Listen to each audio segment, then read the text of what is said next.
জনবল সংকট সহ নানা সমস্যায় জর্জরিত মেহেরপুরের গাংনী উপজেলার স্বাস্থ্য কমপ্লেক্স। 50 শয্যা হাসপাতালে রয়েছে অত্যাধুনিক দুটি অপারেশন থিয়েটার ও আধুনিক ডিজিটাল এক্স-রে মেশিন, কিন্তু সেবা দেওয়ার জন্য নেই পর্যাপ্ত জনবল। ফলে রোগীদের পড়তে হচ্ছে নানা দুর্দশায়।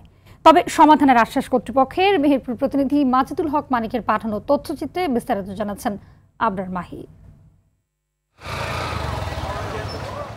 প্রায় 4 লাখ মানুষের চিকিৎসার একমাত্র অবলম্বন মেহেরপুরের গাংনী উপজেলা স্বাস্থ্য কমপ্লেক্সটি 2011 সালে 25 শয্যা থেকে 50 শয্যায় উত্তীর্ণ হয়। দিনে এখানে রোগী ভর্তি হয় শয্যা সংখ্যার অনেক বেশি। আউটডোরে প্রতিদিন আসেন আরও 4 শতাধিক রোগী।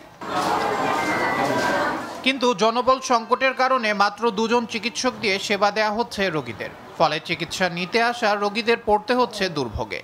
আমাদের উপজেলাতে আসলে একটা বর্তমানে একটু ডাক্তার ক্রাইসিস চলতেছে গত প্রায় 8-10 মাস ধরে। বর্তমানে মাত্র আমরা 5 জন মেডিকেল অফিসার কর্মরত আছি, যেখানে 17 জন ডাক্তার থাকার কথা। ঘন্টার পর ঘন্টা দাঁড়াই থাকি, কিন্তু তারপর ডাক্তারের সেবা পাই না। তাই আমাদের ডাক্তার নিয়োগ আরো বেশি হওয়া প্রয়োজন। ছেলে অসুস্থ ছিল, নিয়ে আসার পরে ডাক্তার তো পর্যাপ্ত পরিমাণ ডাক্তার দরকার, কিন্তু হাসপাতালে ডাক্তার নেই। দ্রুত সমস্যা সমাধানের আশ্বাস এ কর্মকর্তার। মেইন সমস্যা হচ্ছে লোকবলের অভাব। আমাদের এখানে যদি ডাক্তারগুলি কিছুটা হয়তো এখানে সেবা দেওয়া সম্ভব। আবরার মাহি, RTV।